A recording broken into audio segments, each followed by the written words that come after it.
Hey thotties! Today I'm going to reveal the most intimate, most secret, most forbidden thing I could ever show you. My Hinge profile. And in doing so, I'm gonna give you my top tips for creating a great Hinge profile that's gonna attract all the right people to you. You are not trying to have the objectively best profile on Hinge.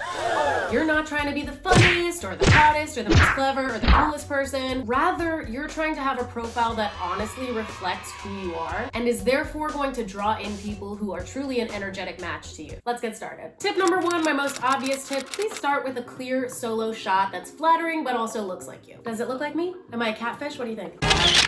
Okay, we're scrolling. Boom, the voice memo feature. I highly recommend that you take advantage of this. I personally find it really helpful to hear other people's voice when I'm determining whether I'm gonna be attracted to them. Hey there, how's it going?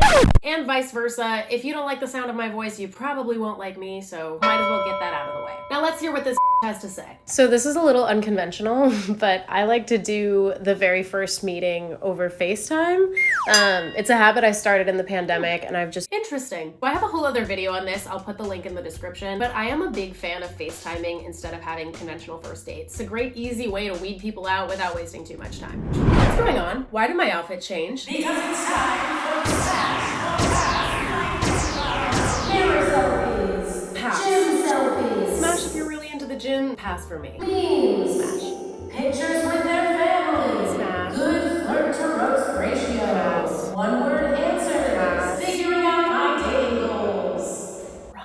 And that concludes the smash or pass. What do you mean? Where are you gonna put me? So I'm gonna come back to prompts, but first let's talk about this section. My tip for this section is anything that's important to you, put it on there. More information is always better. So for me, I wanna have children. This is a huge deal breaker for me, so obviously I put it on there. I also put the fact that I'm liberal, which is very important to me. So this next tip is not optional. Be honest about what you're looking for. I am so glad they added this feature because it's like, let's not waste people's time in 2023. If you're looking for a booty call, say that. And if you're looking for a long-term relationship, please put that. In order to successfully complete this step, you must also be honest with yourself about what you're looking for. Those of you seeking booty calls out of a fear of commitment or seeking committed relationships out of a fear of being alone, I'm talking to you. But that's a whole other video. Proceed. Don't worry if people are going to be intimidated or overwhelmed, because if they are, they're just not the person you're looking for. It's just that simple. Now we're getting back into some pics, which brings me to tip number 6. Make sure that your biggest interests and passions are reflected on your profile. That's how you're going to draw in people who actually have things in common with you. If you just put on there that you like tacos and dogs, well, that's everybody. So for example, here I have a picture of me flipping off the Capitol. And because I also put liberal on there, people can assume that I mean this in a abolish the police and build a socialist utopia way and not a let's bring Mima to storm the Capitol kind of way. Ooh. Then I have me twerking on a rock because obviously. And I even have a video of me singing. Shall we listen in? 'Cause a sliver of the light doesn't justify the way. A sliver of the love doesn't justify my Now, some may say this is cringe, but like, I don't give a I have a YouTube channel. Of course, I'm a little cringe. And as one of my favorite feminist dating coaches says, you can't say the wrong thing to the right person. So relax, chill, be yourself, because the person that's right for you is gonna like it. We're gonna backtrack to prompts. So my prompts here are not gonna resonate with everybody, and that's very much on purpose, because I'm not trying to impress the masses of Hinge and make everybody like me.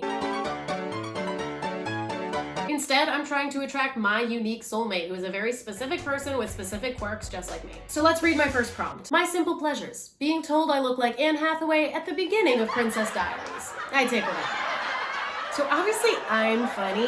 Hit subscribe if you agree. So I'm gonna have at least one jokey prompt. But if you're not funny, that's okay. You don't have to get your improv friend to write your entire profile for you. Be yourself. Okay, next prompt. We'll get along if you're usually the one to start the dance floor at a party. So ostensibly this is about dancing, but really it shows the fact that I'm an outgoing person. I like to tear it up on the dance floor even if I'm sober as a priest and it's 9 p.m. And I'm looking for someone who can appreciate or match that energy. Now, are some people gonna read this prompt and be like, oh, I wouldn't vibe with her, that sounds like too much? Of course they are, and that's fine, and they're doing me a favor by swiping left. Okay, my third most earnest prompt, I'll fall for you if you're funny as wear your heart on your sleeve, and have an optimistic spirit. Aww. So this brings me to tip number 8. Even if you are a funny ass person, I do recommend having at least one earnest answer. Because at the end of the day, you're looking for someone to spend a night or your life with, and that's a very earnest thing. And that brings me to my final tip, number 9. Get your mind right before you start swiping. Dating apps can be a drain on anyone's mental health, but they can be especially harmful if you're going into this super vulnerable space with self-hating or even just pessimistic thought patterns. If you feel like that might be you, check out my video about how dating is actually not a numbers game, it's a mindset game. And if you're curious about my FaceTime first date strategy, that video is right here. Don't forget to hit subscribe!